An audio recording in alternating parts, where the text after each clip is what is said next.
And we are back on another exciting episode of Starfleet Boy, where we have a casual and informal conversation about Star Trek. Today we're focused on Star Trek Prodigy. It's still season one, but episode, what is this episode? Seven? Seven. Six. Seven. Episode seven. Thank Seven. you. First Contact. Right? Is that how you So say it? someone did point out that on the actual episode, there is no hyphen or M dash or anything between con and tact. It just says first contact I saw that. actual episode.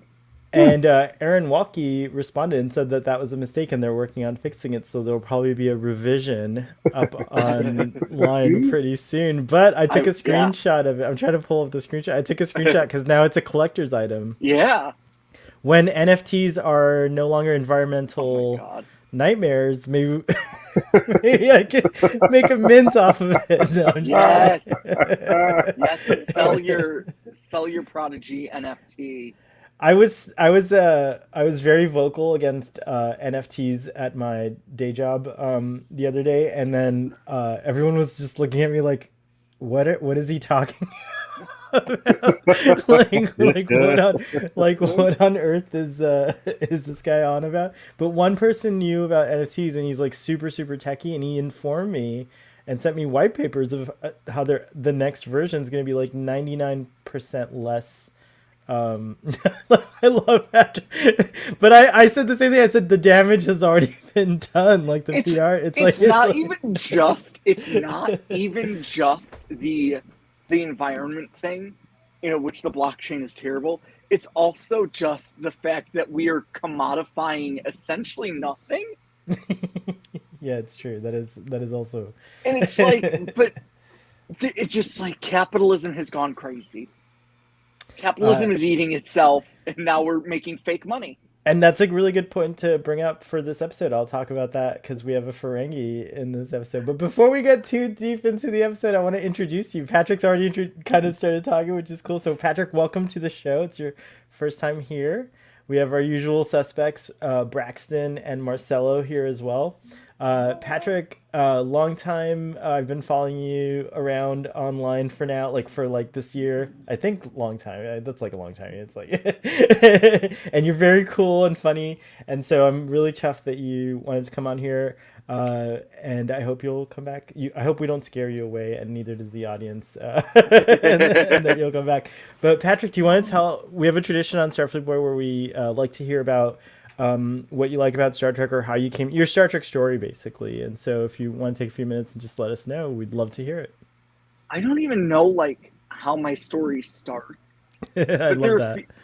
The thing is, so I was born on September 8th, 1986. I'm giving my exact age right now. September 8th, 1986 was the 20-year anniversary of when Star Trek premiered, when the Man Trap, which was the first aired episode, premiered. So there's I don't know, I feel kind of kindred with it. My dad liked Star Trek. Yeah, I forgot. You're right. So, I mean, that was the thing. That's the anniversary.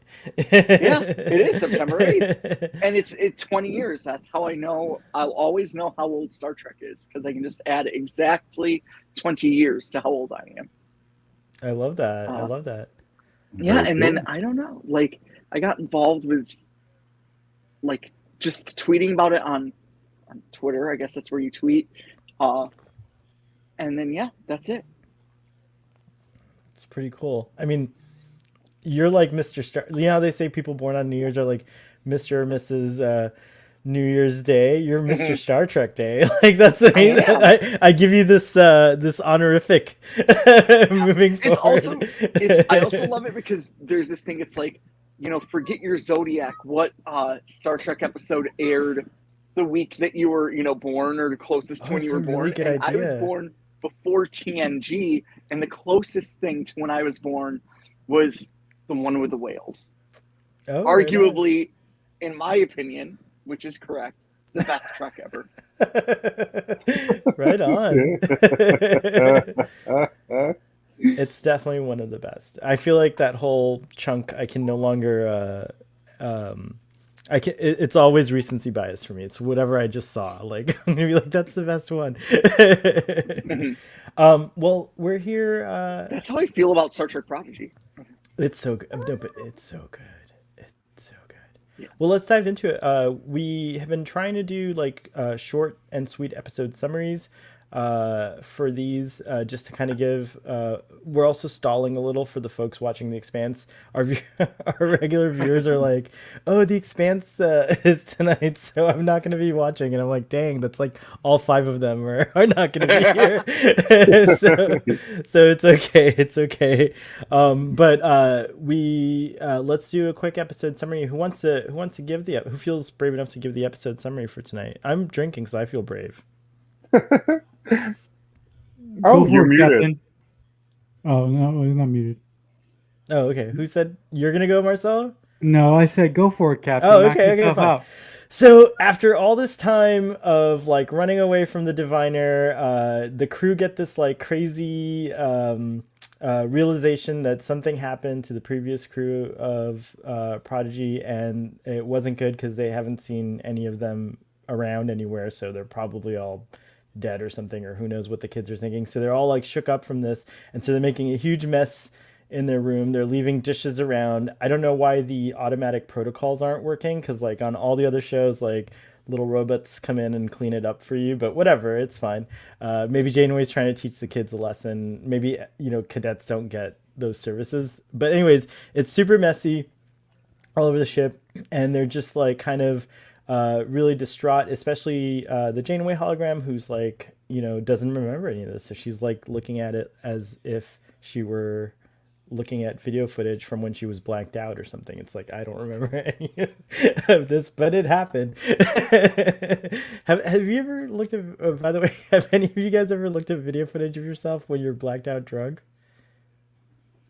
No. Oh my God! How often are you getting blacked out drunk?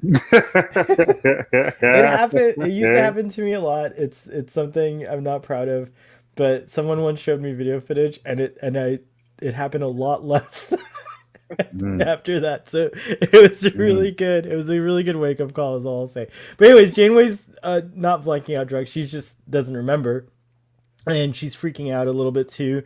So to distract themselves, the crew are playing with the transporter, which there's a transporter on, which is something everyone was wondering about. Like, where's the freaking transporter? So they're playing with the transporter and what they call floor pie, which looks to me like deep dish Chicago pizza, but some people say it's apple pie and other people are saying it's another kind of pie. But I thought it was cherry pie. oh, it could be cherry. I thought the berries were like red or purple or something. No, if you here, actually, I do. Well, No, now I'll we're throw gonna it up. go deep look. Deep look. I'll throw it up later, but I have a screenshot of it. But anyways, they're like, and it's hot too, and it was steaming. I don't know. I just thought of it. And I've seen deep dish pizza variants that have like a pie crust on top, where it looks like with the cheese, and they put like the little, stuff. So I don't know. It could be deep dish, but Are we gonna have some in Chicago? yes, we are. Awesome. Like Oh, most gosh. most deaf. You guys have to. If you go to Chicago and you don't have deep dish, there's something wrong with you people. Oh, yeah, you gotta That have deep dish. said, you also know you're a tourist. They know you're a tourist when Yeah. you show up at the deep dish place, Yeah. because Yeah, I'm but from the still. Midwest. I have a lot of friends that live in Chicago, and like none of them ever get deep dish pizza Really? ever. Wow. All the Never. Chicago. Is it Chicagoan or Chicagan? Chicagoan. Okay, so all the Chicagoans I've ever met are so passionate about how deep dish pizza is the superior pizza.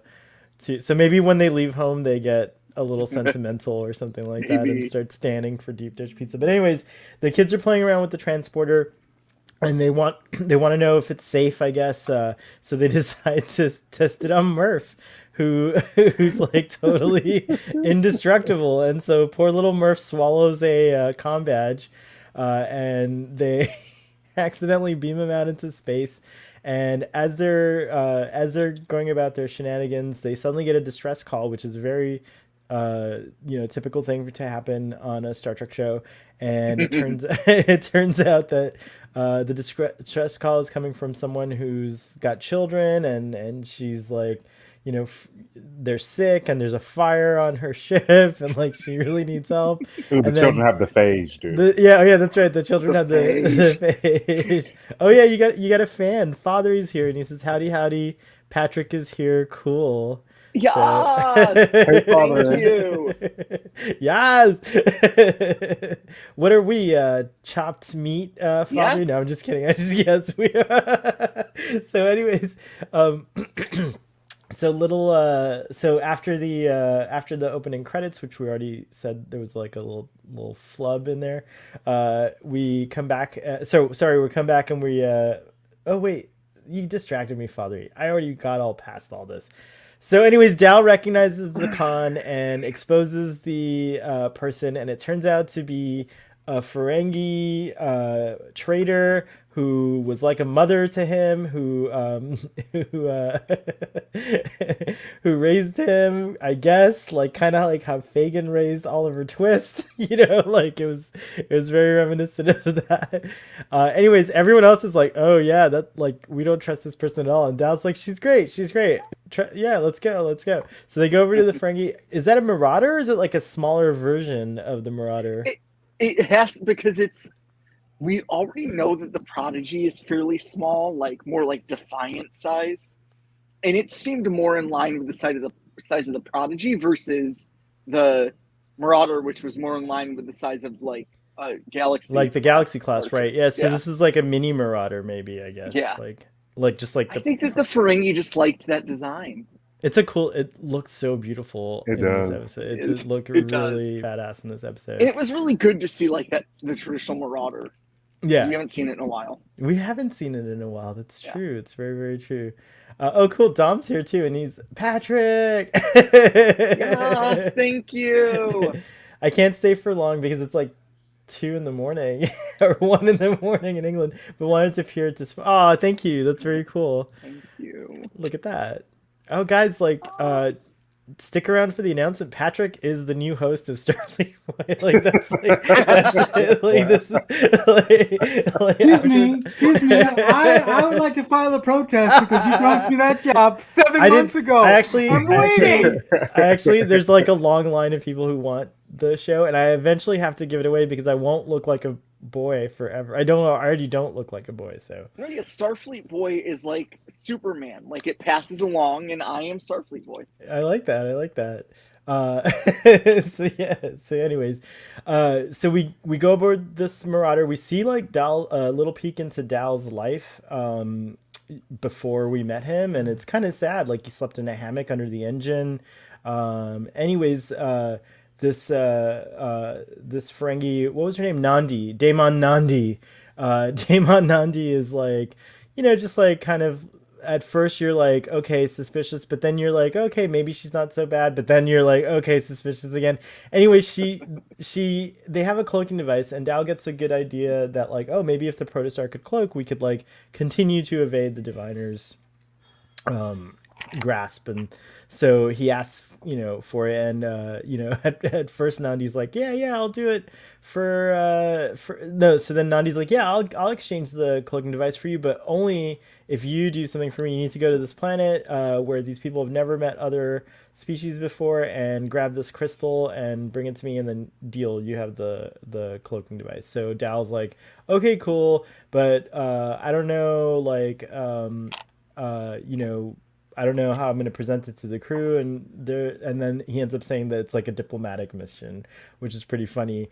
And so Janeway throws the prime directive out and says like, yo, this is how first contacts go down, and you have to be very careful, and there's all these rules, and it's very important, and so okay, fine, we'll do this, but I'm very worried about it. So they go down to the planet, very cool planet, like a kind of a deserty, all like Tatooine type, like fully desert landscape, beautiful visuals. They land, and then all of a sudden, like this crazy sandstorm starts happening, and all these like interesting like beings appear, and like they get like encased in sand, and Gwyn figures out that like, because now she's the communications officer, dubbed by Dal, but she's really good at languages, so she figures out that like you could use subsonic frequencies or whatever to communicate with them. So she has everyone set their tricorders.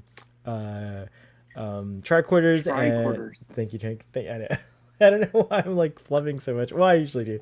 But anyways, they set their tricorders, and voila! They're like impressed. So they like reveal the entrance, this beautiful sand entrance, and to like the Skeksis palace or whatever it is, and then they go in there, and they meet these guys, and they're pretty cool. They're like these energetic looking beings that have like somewhat, somewhat of like a form, but like it's very like, I don't know, angelic or something, and they, so Nandi presents the Ferengi spittoon or whatever, the spitting platter, whatever it is, as a gift, and is like requesting a gift back. And so they offer this like gorgeous like music and presentation, and and like everyone else is like super impressed, but Nandi of course wanted this crystal, and so she goes and she starts grabbing a bunch and creating chaos and escapes, and everything's thrown into like ruin, and the whole palace is starting to collapse and everything because they need these crystals. It's how they resonate. They use it to resonate and create these shapes and forms. And so everything looks like it's going to go to hell in a handbasket. And Dal and Nandi are struggling, and Nandi reveals that her ship was following all along and was cloaked, gets the heck out of Dodge, says, "You should be taking notes instead of, instead of crying or whatever. You should learn from this." And then goes off, and Dal is like kind of gives in to the fact that he's going to be swallowed by the storm, and in a really nice little moment too, kind of surrenders to it, and then gets beamed aboard the Protostar and saved by his pals. And they're all like, "Oh man, they got away with the crystal or whatever," and he's like, nope. He put his badge on the crystal, tricked Nandi, and was able to retrieve the crystal, beam it back. Oh, by the way, I forgot to say they put all the other crystals back too, and hopefully, at least, even though it was a bad first contact or a bad first impression, maybe they'll realize, oh, not everyone was in accord. And then they get a really big dressing down from Captain Janeway, which made me feel bad. Like, I was like, dang, like that was really like crazy. And then we get in the finale, we get in the end of the episode, we get Nandi finds out that there's an all points bulletin out for the Protostar, and so she contacts the diviner, and that's where we leave off. That's it. Okay, was that fast? I was like, there was good. One other piece that you missed, which was what Hollow Janeway found out while she was inspecting the video. Yes, which is that Dreadnought was the one boarding the ship. So yeah, good point. Good point. So yeah. Crazy stuff. Yes. Good. Yay, we did it. You see, my summaries are long, but I bought my Expanse friends a little bit of time to get over here. Father says, whatever happened to no more summaries on Starfleet Boy? We tried it on Discovery. So we don't do any on Discovery. We're not doing summaries, but like Braxton likes doing the summaries, and he likes summaries, and some of the other audience members were like, I kind of like the summary, so we're bringing him back for this. So yeah, Father. So it's Starfleet Boy is like an experimental show. We're always trying new things. we're always pushing the limits, seeing how far we can go. So what did you all think of the episode? Do you want to go first, Braxton? Sure. So I like this episode. I think that Prodigy is really beautiful. I really do not like Doll. I thought this episode was interesting because, it was character building for him. We saw the person who raised him. I love really cruel mothers. Like, my favorite scene was when they were fighting at the end, and she was like, "Oh, nobody kidnapped you." She's like, I forgot to mention that too. I was like, "Ooh, that is so cruel," That was really, really bad. Mm-hmm. But I think that this show is really beautifully animated. Doll, like I guess teenagers do, makes really, really poor decisions. I wish he did not make so many of them. I wish that he were a person of character, but he is a hustler and a shyster. Just like I wouldn't go that far. You really need a hustler. Well, he's got not a shyster. I know, a shyster even. Wow. Mm-hmm. So I thought the episode was cool. There were a few parts that I really liked. Like I said, I do enjoy a cruel mother. I enjoyed this episode. Nice, man. You really are. You're gonna love Doll by the end of the show. I already know it. He who that they who criticize the hardest love the hardest. Braxton. You're gonna have a breakthrough moment. I predict it. You're gonna be like, I love Doll. Who knows? We'll see.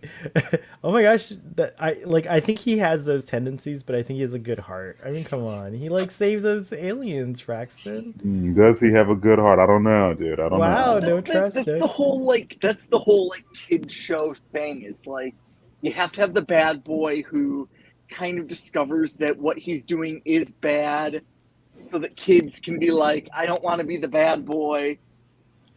But some kids are gonna watch it and be like, I want to be the bad boy. I feel like I was that kid. No, I was very, very vanilla. Marcel, what did you think of this episode? I thought this episode was fine. Nothing about it stood out to me like, oh my god, this is the best episode ever. But you guys know me. The only reason that I'm here right now is because you love Alex Kurtzman. No, well, yeah, well, look, well, that I love Alex. You guys know that, but yes. I'm here right now because of, and I particularly don't love Prodigy from the start, but I will say that it was really nice to have Dal learn a proper lesson this week. And to see him get a ribbing from Janeway really, really made me happy. The other thing that I wasn't really happy with is that Janeway expects these kids to act like Starfleet members. And I'm going, excuse me, Lady Hologram. These kids are in Starfleet material. These kids are not in Starfleet. These kids stumbled upon this ship and they stole it. So at best, they're a bunch of criminals. They're not Starfleet material. He did admit to steal. Yeah. He did admit to stealing the ship today. He says that to Nandi on the other. But Janeway didn't hear that. Did she? Wait, sorry, I didn't mean to interrupt. But okay. The other thing that really pissed me off was everybody who has seen a Star Trek episode and who basically knows a Ferengi knew exactly what this Ferengi woman was going to do, and I couldn't believe how stupid and dumbfounded Dal was. His belief in his Ferengi caretaker was unbelievable to me, and I was like, "You idiot! That's idiot!" How could you say that? There's so many examples of good Ferengi. Oh, but you're on mute, Patrick. Hold on. I don't mean to point them. I don't mean to paint all of them with one brush, but you could just tell. Again, both of you with these like, oh my gosh. You could just tell that this particular Ferengi was shady as hell. And I'm like, dude. I believed that until the ending, I believed she loved Dal. I thought that it was gonna be like one of those relationships where it's like, yeah, she is like a con artist and she is like always like angling for like the deal or anything like that. But for a second I started to believe, so that's why because to me that's why the ending when she's like, she tells him that, it was like it was heartbreaking actually. No, and I do have one more thing I'd like to say. Sorry, I didn't mean to interrupt. But... No, it's okay. As far as the reveal as far as the thing that Janeway saw in the little video, I was like, I could have predicted that. That was the most obvious thing on the face of the planet. Really? Come on, guys, you could do better than that. Marcelo, this is a kid's show. Don't be too hard on them, dude. Well, that's exactly it. I think. Well, I'm gonna bring it back. Just give me a second. I acknowledge that it's a kid's show. I acknowledge. But as a Star Trek fan, I expect better. That's all I'll say. It is great. I'm sorry, Marcel. As a Star Trek fan, I'm saying you're not seeing it for the whole thing, or you're not, or you just don't like it, and that's fine. But it's not that it's not because it's not a good show.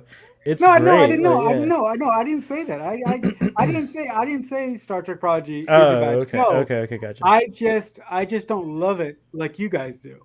Oh, that's fine, but like you can't say. I just don't think you can say that like it's that bad. No, I know. Look, these issues that I'm having are just my issues. I'm not saying that you have But to what do you have these think same of issues. what do you think of the fact that like yeah, it is targeted towards like 7 and up, so there's going to be things that are like No, universal and not as complex as like what you're wishing for as like an right. adult viewer. No, but listen. I knew that if I started watching the show, I knew that the show was going to piss me off Oh, because okay. I You're knew. obviously pissed off, Marcelo. No, hold up. I acknowledge I'm pissed off. I knew what kind of show that I was getting into, and the only reason I'm watching this show is because of you. That's You it. can't blame No, I'm me not. for it. You watch it I'm with not. your yeah. You are blaming me. You also watch I, it with your I'm friend not in blaming you. Australia. You are. You said the only reason I watch the show is because you and I'm having a terrible time, and that's not No, fair. I didn't say I'm having a terrible time. I said I'm having an interesting, difficult time. But not a Okay. terrible time. Not All a right, terrible time. but it still Last time, sounds like you're blaming me, look, and I don't want look, to be I'm blamed for for look, your I'm not disenjoyment. look. I'm not blaming you. At most, what I'm doing here is I'm using you as an excuse to keep watching the show. Okay, fine. That's I what I'm like doing. that. Fine, okay. But, I don't. if I don't understand fully, but I'll accept it. yeah, no, but look. I mean, the show is good, but I don't think. I mean, it's the first Kurtzman era Star Trek show that I could just go like, it's fine. Just yeah. Father brings up a good point, which is the show is designed for people who might be seeing a Ferengi for the first time, so they wouldn't have those biases that we do from having seen them before. So that is a good point. I think that's fair. Sorry, I kind of went around. I'm sorry. Patrick, what did you think of this episode? I liked it. That's okay. Marcelo's not mad at us. That's okay. I'm not gonna hurt you guys. It's fine. I really. Here's the thing: is I definitely watch it with the lens of like, this is literally made for 8-year-olds who have never seen a lick of Star Trek. So I watch it with that lens. That said, I think it's really good. I'm one of those people. It's like, I thought Discovery season 4 was like the best Trek we've had in like almost 30 years. No, more like 25. 25. I thought Discovery season 4 was so Braxton's good. clutching his pearls. Sorry. And then Prodigy is just so good, though. I think that they're both. I don't know, and I'm not like one of those like, yeah, we have to like everything that's Star Trek and new. But I do. I really do appreciate them. What was your favorite part of the episode? Of today's episode? Mm-hmm. I think that I really liked what they did with Mandy as a character. I thought, and I tweeted about this, that she really was a good representative of like what the original TNG, like TNG season 1 Ferengi, like with their, mouth all snarly, but also like the capitalistic, like the height of capitalism Ferengi. I thought she was a good mix of what we've seen, these two very different types of Ferengi. I don't think she's a Daemon. People are like, oh, it's the first like woman Daemon, and it's like, no, I think she's a liar, pants on fire. Well, this is isn't this aren't we post Nagus Rom? We are post Nagus Rom, but I still think she's still lying because it's only a few years. It's only like 7 years post Nagus. Oh yeah, and she raised. Yeah, I think she's a self-appointed Daemon. I agree. You're right. She is. Yeah, she is totally. By the way, who wrote Daemon? Was it you, Starfleet? Sohail, did you write Daemon? I did it wrong, didn't I? It's got an I in there. Daemon. Daemon. You wrote it. Daemon, like a Daemon. D-A-I. Oh, thank you. Here, let me fix that. You spelled it like Matt. You're like Matt Damon. There you go. Now, Daemon, right?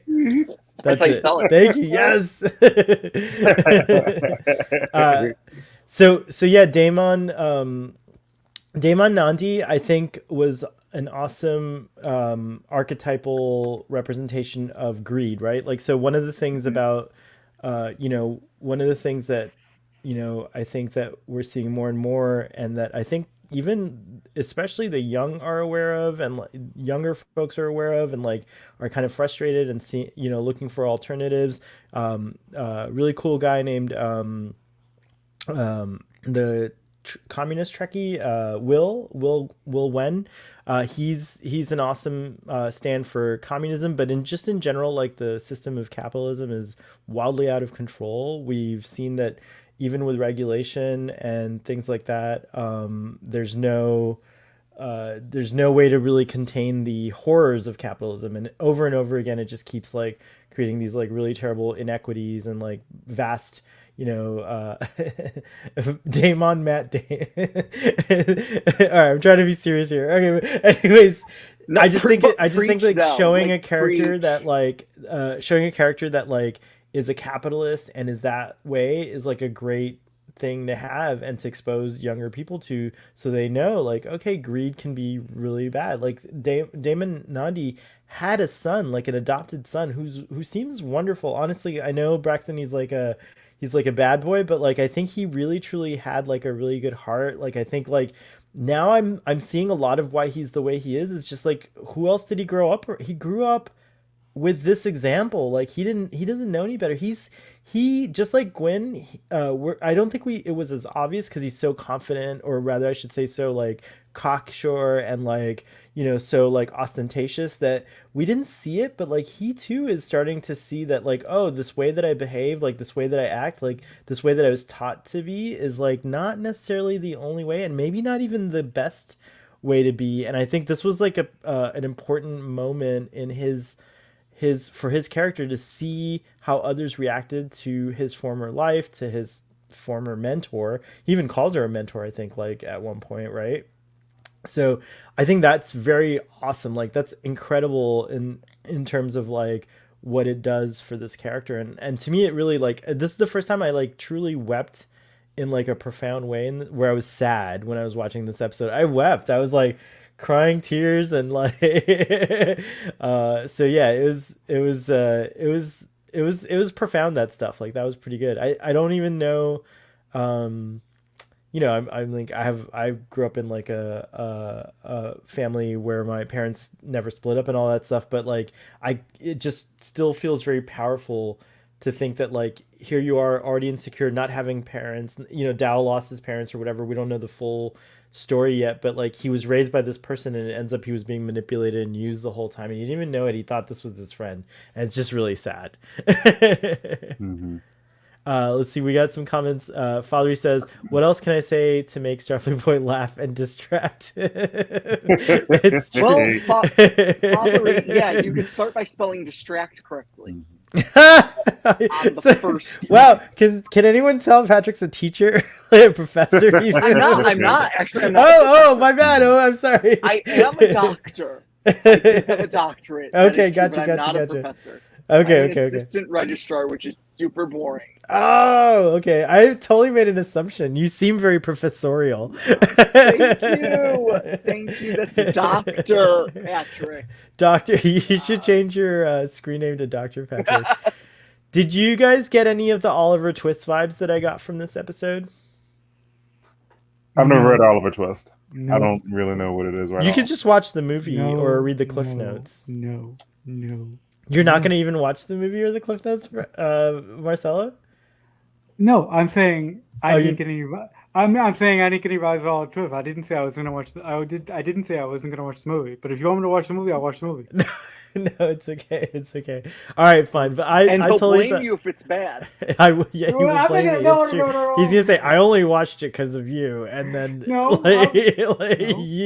Starfleet Boy, evil, you did this to me. But in all, I think the relationship between this character and less Oliver and Fagin, but more the Artful Dodger, which is a character and Fagin, which basically learns to is like a master thief and like a con artist, but as a kid. So And then I'll just do one more thing, which is Marcelo and Braxton, you should watch the musical Oliver instead. I changed my mind. And then you can see the awesome song, which is Consider Yourself. Consider yourself part of the family. I could totally see Prodigy doing the musical Oliver. The kids should get together. Aaron Walke and the brothers Hageman, can we get a musical episode of Star Trek Prodigy where the kids decide? Because Janeway would totally be into it to do Oliver. That would be amazing. Well, I just want to point out, Alice Kurtzman said in an interview sometime late last year that he's looking for an excuse to do a Star Trek musical, and the perfect place to do that, the place where it would fit the most, and the place where nobody would really. I'm not going to say they wouldn't really care, but they would let it go, is in Star Trek Prodigy. If you wanted to do something like that, you could. I think Disco It'd could be pull better it off on too. Lower Decks. Or Lower, but I think Disco could pull it. I think Disco could pull it off. No fucking way. Are you kidding me? Oh my God. Are you kidding me right now? It has to be on Discovery. Oh my God, it has to be on Discovery because they're literal singers. Yeah, Anthony Rapp, you can't. Oh my God, no! Please, God, no! Dude, who else could sing on Discovery besides Anthony Rapp? Wilson Cruz sings. Wilson Cruz was also in the original. Not the original, but he was in another production of Rent. I'm sure Sonequa can sing. I'm sure most of them, if not all of them, can sing. Doug can't. That's really? Doug Jones can't. Okay, so he'll be the dancer. Because they did a spoof on 520. They did a spoof on Seasons of Love, and he was not good. He was awful. That was awful.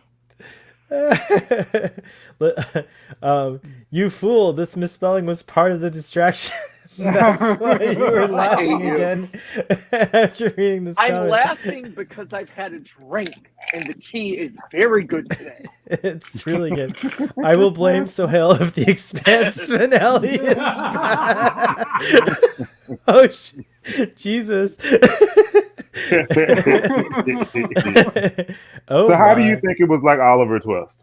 So when you see it, there's a character called the Artful Dodger and Fagin. Just pay attention to, or go look that up if you want to. But basically, the dynamic between Dahl and Nandi is, I think, parallel in my mind to the dynamic between them, and even worse because I don't think Fagin would even sell the Artful Dodger like a way to. Well, maybe actually Fagin would do that. Never mind. I take that back. I was getting. So you're right. It is definitely Oliver Twist. I was also definitely getting from Nandi Miss Hannigan vibes.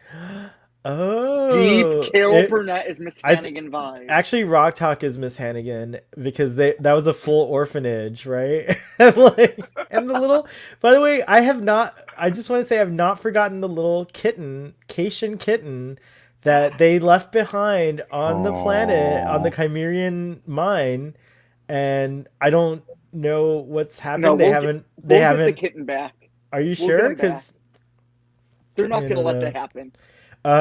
Marcelo, Father's ready to fight you. Disco the Trek musical. Make it happen. Oh, okay. Look. I don't want to. Look. I don't want to yuck anyone's yum, but if that ever happens, that will be the only episode of Disco that I won't watch. All right, deal. No. I also want to preface this by saying I am a song and dance man. Oh, you are? I wouldn't have known it from your anger about this subject. I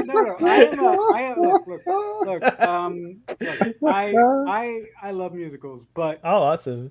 But in my personal opinion, a musical on Star Trek Discovery just doesn't fit. I can't wrap it around my head. I used to feel the same way about Star Trek in a lot of ever since Enterprise. I've been that person that was like, oh, this just doesn't fit in Star Trek. And I think finally Discovery season 1 and the Klingons just broke me, and I'm like, I don't care, everything's Star Trek. Like, no, I'm serious. Like, I'm actually happier now, and like now that I don't worry about like canon and garbage stuff like that, I just really enjoy the show. Like, to be honest, like it's not important.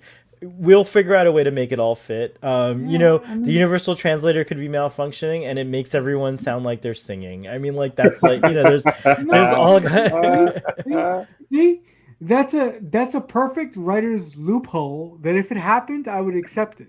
See, but people also are saying like maybe Q could be involved in like making a musical. There you go. So yeah, Marcelo, look right here in this Wait, panel, we came up with like 2 things that you like and that you would watch it. If they did a musical, they wouldn't just do it. They would make a reason for why they were singing. The same reason as Buffy did. They would make a reason. Right. Or it could, or it could be like another Q. It doesn't have to be John Delancey. It could be right. We got it. We need more the Q continuum. Yeah. Although all Q are Q, so whatever. But Marcelo has betrayed Alex Kurtzman. Say it ain't so. Never thought I would see the day. Oh my god! Come on. Dang. Dude. Come on, Father. I always got Alex Kurtzman is my boy. I always got his back. I may disagree with him sometimes, but he's my guy. What did you guys think of the new planet and like the new species and all that stuff? You know what I was thinking? I was thinking Arrakis. Like the second the sand, I was like, are those like sandworms down there? Like what's the deal with this? Yeah, but the patterns, the murmurations were really cool. Yeah. The other positive thing I liked about this episode, you guys probably didn't think I was going to say anything positive. The thing that I loved about this episode is I love the designs of the beings on the planet. They're kind of jello motiony thing. For some reason, that scene when they stepped into the chamber and met them. That scene really reminded me of the film The Abyss, specifically the scene when I think his name is Ed Harris goes in and the aliens make this wall of air so he can breathe. But if you look at the design of the aliens from that movie and look at the design of the aliens from this episode of Prodigy, they're very similar. They're both kind of. I can't remember the Abyss aliens right now, but but like floaty, lighty things, right? Yeah. Floaty, lighty, sort of air things. They had an airy, aquatic vibe to them. Yeah, there you go. Very cool. Yeah, and they use these like crystals. I love crystals. I'm like a sucker for crystals. They looked very like Philosian, but if they were as a light, like just a beam of light. But they remind me of the Theologians. What were the Theologians? Those were the ones from the animated series that like kind of looked almost like octopuses on legs. Yeah. They're like plant-based. Right. I know exactly which ones you're talking about now. Okay, cool. Yeah. Marcelo, you got a compliment. This is a good call. I didn't think of that connection, but you were right. And I thought of Dune as well. Yeah, me too. That's cool. See, look. I can look. It's the first time since I've been a part of the crew here that I've actually impressed Father. Look at that. Wow, I don't think that's the first time. Yeah. Wonders may never cease. Look at that. Never cease. It's true. Braxton, what did you think of the planet and the? I thought the planet looked really cool. I like I said before, I think that Prodigy is really beautifully animated. I thought the planet was cool. I thought the aliens looked cool. Like all that was good for me. They weren't like my favorite parts of the episode, but I did enjoy being on the planet. Oh yeah, you asked Patrick what his favorite part is. What's your favorite part of the episode? Dude, the mom cruelty, Oh yeah, he's like, oh Miss yeah, Hannigan, real nice. Did she remind you guys of Tangled, like that kind of when she was hooded and like that kind of like like that little crouched over thing? There's like a thing going on there too. That's mom cruelty. Do you love that movie, Braxton? Because that's a lot of mom cruelty going on in that movie. Tangled. Have you seen it? Have you seen Tangled? Go. You like mom cruelty, like maternal cruelty? Go watch Tangled. So good. You're gonna be very satisfied is all I'm gonna say. I think. I don't. There's I quite enjoyed that that doll was like, oh yeah, like let me guess, like your kids have the phage, and she was like, oh, like yeah, how'd you know? And then she like looks up and he's like, oh, you. I was like, ooh, like and the phage is just so terrible, dude. It is. It was it cure. I haven't finished Voyager, Patrick. Don't hate me, but I have to finish. I have to. No, it wasn't. Work harder. It wasn't cured. It wasn't cured. It was never. No, that was never. Okay. A race did claim to have cured it. Oh, okay. Whether or not they actually cured it is up for our interpretation. No, but there was that one time that Alana got kidnapped by one scientist. Yeah, and the scientist figured out how to use the Klingon gene to completely suppress the phage. But I don't know if he. I don't know. So. It wasn't that. There was a different episode where like I don't remember. Maybe even the Malons had like claimed to cure it, something like that. But you think they did, or you think they were just talking out of their ass? It was supposedly there was a cure floating around, but we don't know for sure. So it's still up in the air. Interesting. Maybe Picard or this show could. Well, obviously it's still around. Maybe this show answers the question, because if like people still buy that the phage is around, it's probably still around, at least in the time of Prodigy. That's the Jason Alexander episode. He's gonna be on this show. Yes. I didn't hear you say. Sorry, you must have cut out or something. I didn't hear you say Jason. I think I said Malon, and he played a Malon, didn't he? That's right. That's his. I didn't remember. It's like I have such a bad memory for. So here's the sad part. I'll put on Voyager. It's like 10 at night, and you fall asleep, and inevitably I'll fall asleep, and like it just plays like a few episodes, and then I don't know the next day. Did I finish? Did I watch it?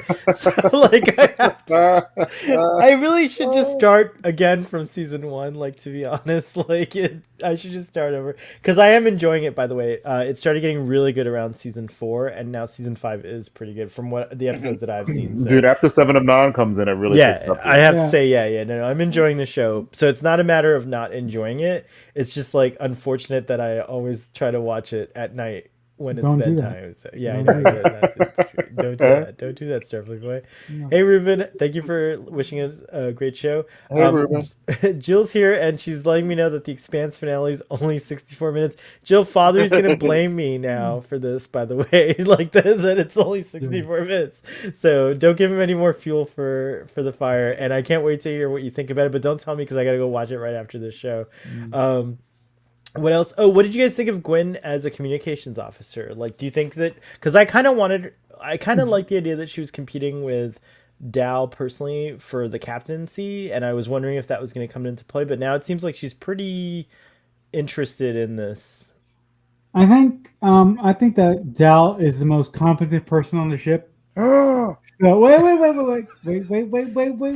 just give me a minute. Don't pounce just yet. If you want to pounce after I say this, go ahead and pounce. But I love how like you're just on the defensive. I'm so sorry, Marcelo. We're not here to like attack you. I promise. I do think I do. Well, I kind of love the thing. I kind of love this new direction that Gwen is going on. That she's a communications officer, but just because she's a communications officer doesn't mean that she can't like play dual roles. She can be the communications officer and be like Dal's number 1, perhaps, maybe.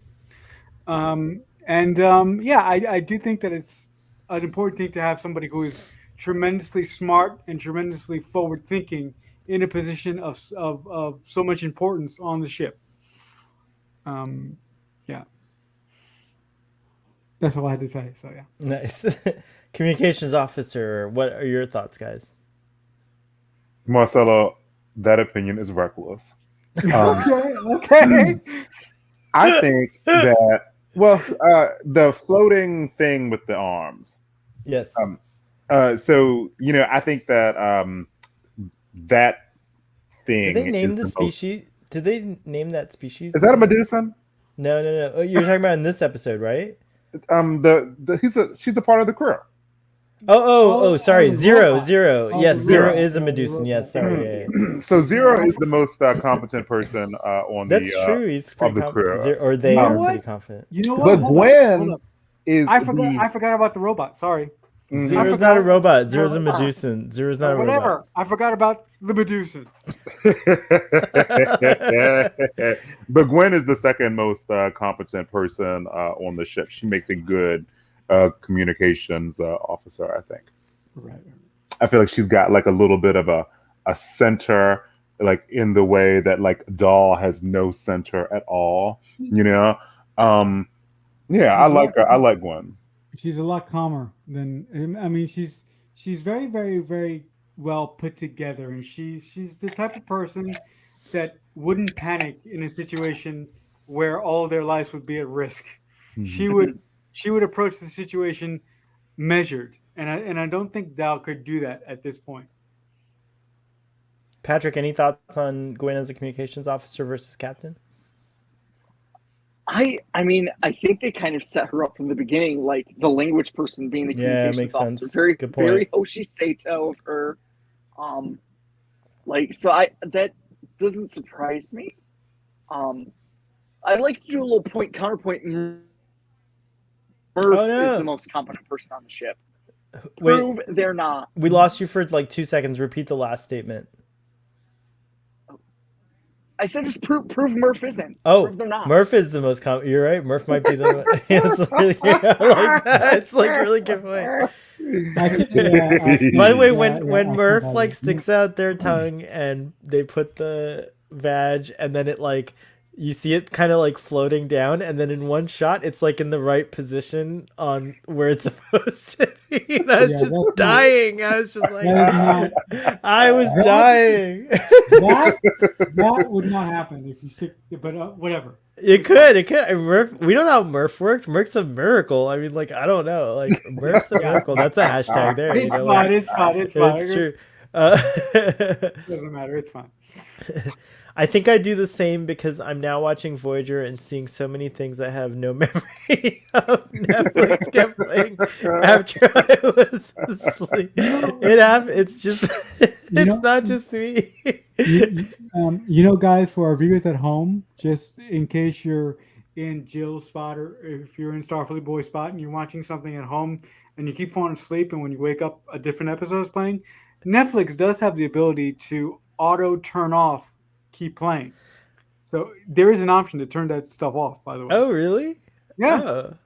But I like it when I'm watching like trashy reality shows and it just goes to the next episode by itself. Okay. Like I don't want it to stop. Yeah. I don't want to have to go and like Okay, but there is a switch. There is a toggle. Okay, cool. Good to know. I wish you could Netflix. Well, I don't watch on Netflix, but anyways, that's good. Are you doing Voyager on Saturdays after the animated series? I think you will finish TOS and the animated series by November. We were thinking of going to do Voyager next or Deep Space Nine, so we haven't decided yet. I think Deep Space Nine because I need another excuse to watch the show. we'll think about it. But just so you know, Patrick, on Saturdays at 3 we have a discussion about like Star Trek. I finished TNG. The whole entire series is done. We moved on from there to the original series. Next, we're doing the animated series, and then after that, we haven't decided yet, but we'll vote Voyager or Deep Space Nine. It doesn't matter to me, frankly. Like it could be either one because we didn't go in order to start with, so it's fine. Marcelo is full of surprises. Please do a Voyager. Oh, okay, we got a request already. Cool. Gwen and Dal have more in common than we realize. That's true. Good point. And Zero is non-binary. That's correct. Zero probably has no gender. Zero is non-corporeal. So yeah, it's true. I bet Braxton watches Cinderella and roots for the evil stepmom. Oh, no. Dude, no joke. Live action Cinderella is one of my favorite. Oh, I gotta watch it. You told me that. It is a go-to. And it's directed by Kenneth Branagh, if I'm not mistaken, right? Yeah, dude. Yeah, he's one of my favorite directors. Yeah, Lily James. He's beautiful. She is so good, dude.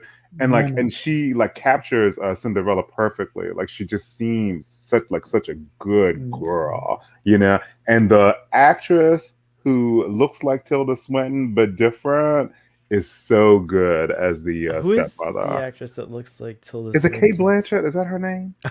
You think Kate Blanchett and Tilda? No. But she looks less severe than Tilda Swinton does. I gotta check it out. I'm gonna Google it because I don't. It can't be Kate Blanchett, and if it is, I'm gonna be very offended. Dude, that movie is like she is so good. Dude, she is so. I don't think it's Kate Blanchett. To that nice girl, dude. Like, what's the movie Kate Blanchett did? Where'd you go? Based on the book, where'd you go? Bernadette. Yeah, no. I used to work in Seattle. I lived in Seattle, and I worked at like a prominent boutique that was like 40 years old, and she shopped there. She was looking for her wardrobe for Where'd You Go, Bernadette. And she is Gladriel in person. She is like she glows. There's like her hair's always blowing in the air. Like she's just like such a magnificent example of a human being. I actually have people have asked me like on the gay meter, how gay are you? And I always say 500% gay. So if you have to chip off 500% before you can even have a shot if you're not like a dude. But Kate Blanchett melted the 500% away, and I was like, oh, I'm straight now. And that was like a weird experience for me. I've never experienced that in my life. It was very weird. Okay. Patrick's Okay. like, what did I just like? No, here's what bothers me is that Braxton is right. I shake my camera. Braxton is right that it is Kate Blanchett, and I've never seen the live action Cinderella, but I'm really offended that you would think, even though Tilda Swinton is gorgeous, they look nothing alike. Dude, they do look alike. They could play sisters in a movie. No, I mean, all white people look the same. But that's a little much. Oh gosh, we're going live. Every white person looks like they can be the sibling of another white person, and that is a fact. No, but yes, maybe. Okay, it's weird. All Indian people I'm white, do look so like. I can say that. Yeah, you can say that, and I would just say that all Indian people kind of look like the same as well. But I'm Indian, so I can say I'm Indian Pakistani, so I can say that. We all look like humans, which is great. Braxton watches Cobra Kai and roots for Terry. So, oh my God, they're coming for you, Braxton! Everyone's coming for you.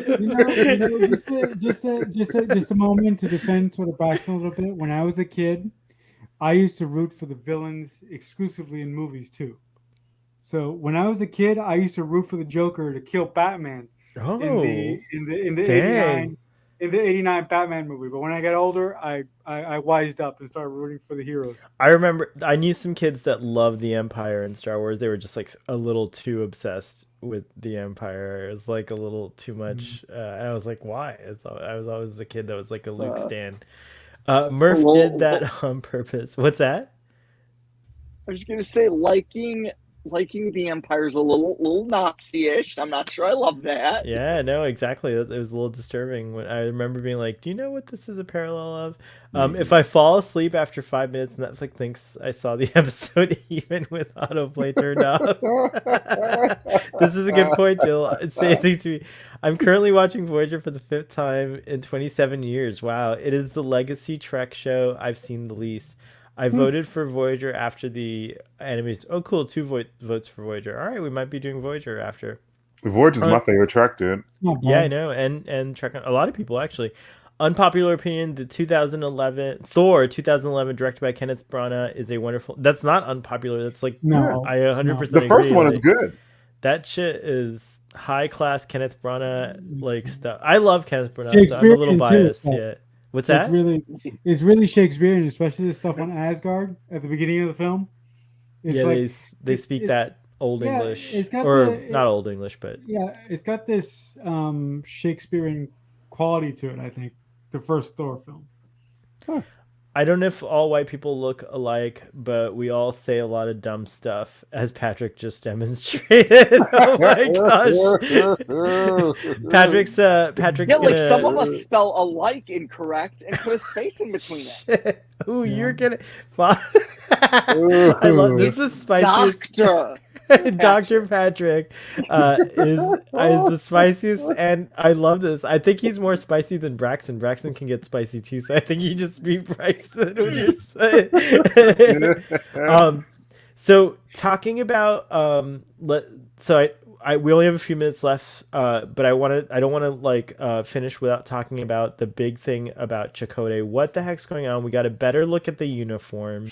Like, what are your theories, or what are your thoughts on the whole Chakotay thing with Dreadnought, and like what's your best guess as to what happened? And Patrick, you go first on this one. I literally have no clue. I'm trying to like because I feel like Chakotay has to be like post 2400 from the future, like, right? Yeah. Well, because the uniform's like nothing we've seen before, like this like sharp triangle shape, the delta just being similar to this, and then also, mind you, it has another like now we saw more of it. It has another section, and the arms are like we haven't even seen it in color yet, so we don't know if he's command red with black. Like, what are the like it's interesting. So yeah, it's so like I know that like Dr. Aaron McDonald has like created this whole timelines, and Aaron has said it's very timey-wimey. But like, I have no idea how this is going to play out. It's really interesting. Any theories from you, Braxton or Marcelo? I got one. Okay. Please, for the love of God, let it be in the Kelvin timeline. Please. Oh, I wanted that too, but our friend Paul Sutherland may have come up with a reason why it won't be the Kelvin time. I you know what made me think of that? The transporter effect looks just like the. Like the on the protostar looks just like the Kelvin. Transporter. Right. That's what made me think about it. But Paul said that the show was beginning to be developed or like produced before the merger of CBS and Viacom, so they may not have had the rights to do it yet. But I love that idea.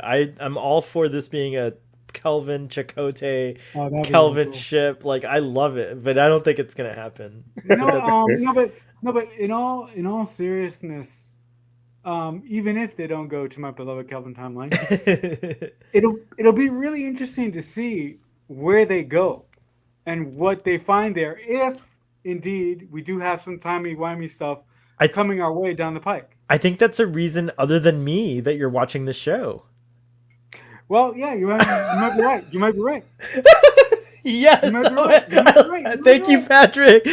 Thank you for the gestures. Yes. Yeah.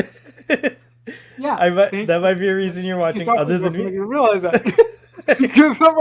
because I just don't want to be blamed. No. Because I said I didn't blame you because week to week I'm trying to figure out why the hell am I watching the show, and I'm like, this is why, because I'm curious to see what the hell is going on with this. We appreciate that you like to be on these discussions much. I don't necessarily like what's happening here, but I like what's happening over here. I like something for everyone. That's great. Any ideas, Braxton? No, I think maybe possibly time travel, but I don't know the mysteries of the show. I don't really have a clue. I don't know which. I love that no one knows. Like, no one wants to speculate. That's exciting. Like, you're just like, oh, I don't know. Like rough ideas. Do you guys think that the episode that we saw last week and the characters that we saw last week, vis-a-vis the legacy characters, do you think that's like a little hint as to where we could be going? Like, instead of going to the future, do you think we could be going the other way? No. Okay.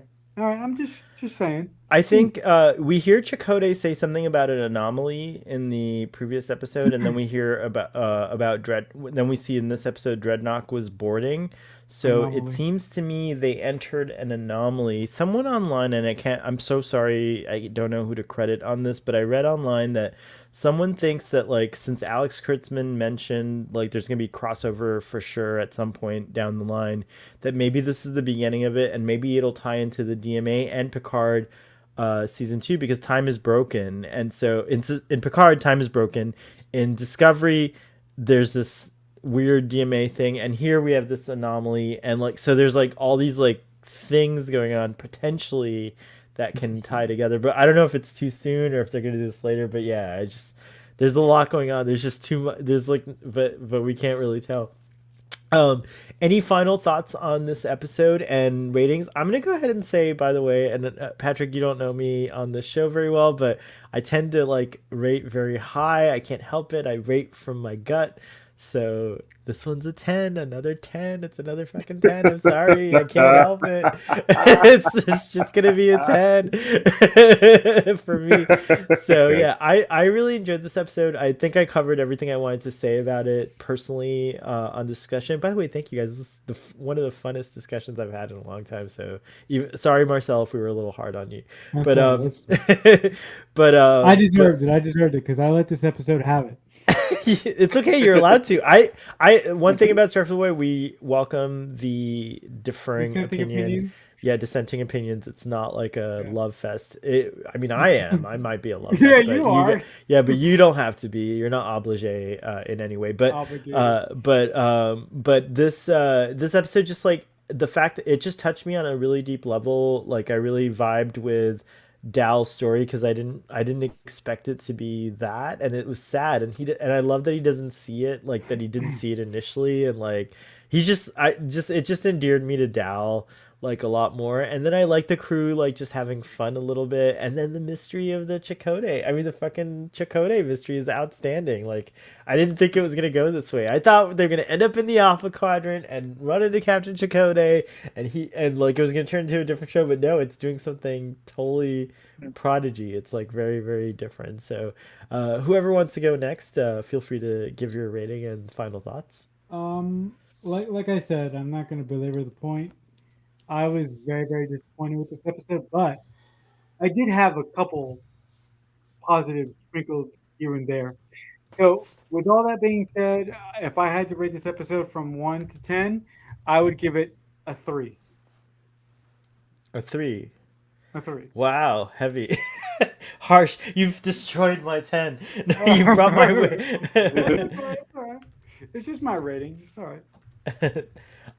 The audience wants me to highlight their theories in before we go to the next person. So maybe Chakotay is working on the mining planet with the rest of his crew. That's a good point. He might actually be there, or he might actually be there, but I have a feeling he's not. Just I don't know. It's a good question. I want to know how they hid the protostar, because they were clearly boarded, but then the diviner lost the protostar, so they had it and then they lost it. So I do want to say one thing, because as I've been going, just hold on, I'm sorry to interrupt you, but as I've been going through these conversations from week to week, I don't see a lot of people giving props to the actor who plays the diviner. He I can't remember his name right now, but he played Walter Bishop on Fringe, and I think he's the Lord Denethor of. He's Lord Denethor, the steward of Gondor, in the Lord of the Rings series. But that's right. He is. He is. Yeah. He goes mad and he kills himself. Spoilers. I think that actor is doing a wonderful, wonderful job with the diviner. He's really got this voice that brings the diviner to life. I think. Right on. Father, who wants to point out. Sorry, I'm eating the cherry. I just popped the cherry from this Manhattan that I finished drinking. Disco season 3 and cherry. Is that you pop it in your mouth? Cherry. Oh, but there's I'm gonna need you to Google later. There's another meaning to that. Oh, okay. Sorry. All right, Disco. I think I remember what you're talking about. Disco. That's how gay I am. Disco season 3 and Picard season 1. Both reference the Kelvin movies, and they're from before the merger. Oh, interesting. I think we'll go back to the mining planet and rescue the kitty and all. Oh, the kitty. I'm so like I just want and rescue the kitty and all. Maybe Chakotay's taking care of the kitty. But wouldn't Gwen have known? But she. Oh, have the kids seen the video footage? Yes, right? No. Hologram Janeway is the only one that has seen the footage. No. They saw like Captain Chakotay, but it could. Okay. You're right. They're probably not on the mine. That's a good point. But where are they? It's such a good mystery. Really good idea. The kids keep asking where the kitty is. It's true. Braxton, final thoughts and ratings. So I thought this was a good episode. I enjoyed the character development of Dahl. I like him, or I hate him a little less after seeing that he was raised by a Ferengi. So that's why he is so uh, so selfish, and why he is such a liar and so dishonest and has like no moral center, you know. Yeah, it was really interesting to He see is his. something. He is a little bit, a little more. Sorry, It's I didn't mean to really, go. oh, that's right. It was good. It's really interesting to have seen his adopted Moogie. I do enjoy hearing about what is it? The rules of acquisition. The rules of acquisition. Like Which I one feel do we like get this episode? 37 or something like? I forget which one. I feel like we got like three or three. four. Yeah, we got a few. We got a few. Patrick, Yeah. 208 was one of them. Oh, okay. But yeah, but yes, and so like I said, this show is really, really beautiful. I've really enjoyed just seeing the animation. It's nice because you had a hard time getting into it at first, but you're starting to enjoy it, right? Or am I remembering wrong? No, I did have a hard time getting into okay. it because I realized that it was not a show for me. But Trekkies are talking about it, so I gotta watch it. I love it. But my favorite part was the cruelty of the mother figure. Like I said, I do enjoy that. But yeah, for me, this is an 8.7. Oh, it's great. It's really high rating. We've just brought the average back up from Marcella's 3. Thank you. I appreciate it. Patrick, will you give us your final thoughts and rating if you choose to give a rating? I'm so surprised by the 8.7. Oh, really? Oh, I wow. am. Are you lower? Because I would have given a 7. But I feel like now I need to give a higher rating because I think I 7.5. Like just add a 0.5. Just add a 0.5 to ease your. You can add a 0.5 to ease your conscience. We'll bring the average up a little more. I just thought it was. It is. I really liked it, but if I'm thinking of like Star Trek episodes in general, it's a 7. It's good. But I also think that you have to rate like just the show like by itself because it's so different than any other Star Trek show. True. And it's not for someone with your level of knowledge. So I think that you kind of have to like grade it on a curve. Like how good is this for Prodigy? So that's how I graded it. I think Prodigy is a really good series and I loved this episode, but I don't know. I liked it and do with my reading as you will. So 7 or 7 point. Do we squeeze a little 0.5? We'll say 7.5. Yes, 7.5. Right. So that brings the average rating because of Marcella's 3. It brings it up to about a 7, right? Like we can just safely say that on average it's like around a 7. So that's very cool. I know. Okay, Fathery, we will eventually abolish the rating. I know. Fathery has a good point. By the way, real quick, shout out to Fathery, Stephen Fathery here, who is the host of Text Trek. Tomorrow night we do something called TQIF. Thank you. It's Friday. Starting out with the Text Trek podcast live from Texas and other places, but at 7 p.m. Central Time. You can go check that out. 8 p.m. Eastern, and you can find out what Brian and I think about the episode tomorrow at 7 p.m. Central. And there's a link. That's cool. It let you post the link. That's awesome. So everyone click on that link and hit the reminders. And then you could check out Braxton on his Twitter, right? Braxton, what is it? Leviathan 026. 026. Tweet me or don't. Has anyone ever tweeted you from Starfleet Boy Show? No. Oh, okay. Oh, that's sad. Someone tweet Brad. Yeah, thank you. Yay. Marcelo, what's going on in your world and where can people find you? As always, I have 2 podcasts. The first podcast is Radio 815. It's a podcast dedicated to examining the work of my favorite writer-director working today, J.J. Abrams, as well as his greater Bad Robot universe. So that's my first podcast. That one, J.J. Abrams unsubscribes to you after listening to this episode. Yeah. No, I'm just kidding. So if you guys love the Bad Robot universe, that's a great place to be. New episodes of that podcast happen every Friday.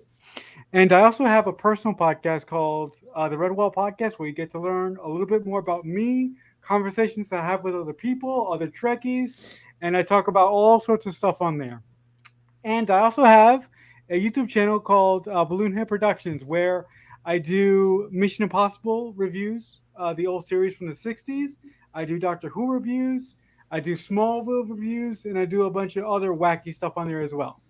And if you guys are looking for a hub where you can find all this crap, I am at Creek Fanatic 88 on Twitter.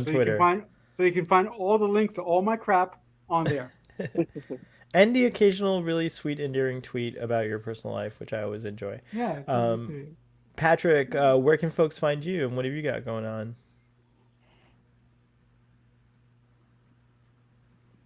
So next time I'll do this closer to the router. I did it kind of farther away, so I had a good background. But they can find me on the tweet spaces, the Twitter machines, at PDP Does Trek. Awesome. And by the way, Patrick, I don't have anything to. Was the space that you guys did with Olivia, was that your first time being on like a podcast or broadcast or anything like that? No, I did a podcast with them a few months ago. Oh, you did. I Quit Star Trek. That's right. Oh, I totally forgot about that. Yeah. So yeah, check out Patrick on I Quit Star Trek. By the way, check out I Quit Star Trek in general. Yeah. It's like a really great podcast. So I forgot about that. We quit. Let he who is without sin. yes. Oh my gosh, that's right. So yeah, go check out Patrick there. And here now, yay! This is like what are your you can add this to your resume. What were you gonna say, Marcelo? I did forget one thing. So if you permit me, Captain, I have one more thing. Go. No, you feel free. Pretty soon, when the Orville season 3 comes back in February, I believe, I will be doing weekly reviews of these episodes as they come out. And if there are any Orville lovers out there within the Star Trek fan community, I'm looking for a co-host. So, guys, if you send me your resumes, which you probably won't, I will. I could use somebody to talk the Orville with, because I'll send you a few recommendations, and I'll come on the episodes that I like. I wanted you. Sorry. Because it is my mission to get you to love the Orville. That's my mission. It's trash. I will maybe we'll come to an agreement when you love Star Trek musicals. But anyways, no, I'm just teasing. I'll definitely come on this show. And I don't love the Orville, but I do like it. I enjoy watching it. It's not bad. Guys, you can check out Starfleet Boy. Also, after Text Trek tomorrow on TQIF, we'll do Starfleet Boy After Dark. And this is a huge week. We had like a ton of stuff to talk about. There's a book of Boba Fett. There's The Expanse and things like that. We just kind of nerd out. And sometimes we don't talk about what we plan to, and we just do crazy stuff. So just come and check that out. And also on Saturdays, we're doing a TOS discussion. The next episode is, gosh, I always mess this up. In beauty is there no truth? Did I get it right this time? Wait, it's the next TOS episode. Is it In Beauty Is There No Truth? Question mark? I don't remember the title, but anyways, that's the next episode. It's with Diana Muldaur, who's fabulous, and she's going to be in it. And a tie-in with Star Trek Prodigy, we're going to be talking about the Medusan character in that episode, who's the ambassador, and I forget his name, but he's I think it's Crawl or something like that. It's like, yeah. But anyways, we'll be doing that episode on Saturday, and then on Sunday there is a Star Trek Picard watch along that Father and I are doing, so you can go check that out and watch Star Trek Picard with us. It's my favorite Star Trek show of the new Colos. Thank you. It's my favorite new Star Trek show of the new Star Trek shows, and so go check that out. We're rewatching season 1 in anticipation of season 2. So is there in truth no beauty? Thank you, Fathery. Gosh. And there's a question mark at the end also on the episode before Patrick corrects you. Anyways, gentlemen, thank you so much for joining me. Dom is back. Oh, that's cool. Hey, Dom. And then, thank you so much for joining me tonight. Live long and prosper, audience, and we will see you next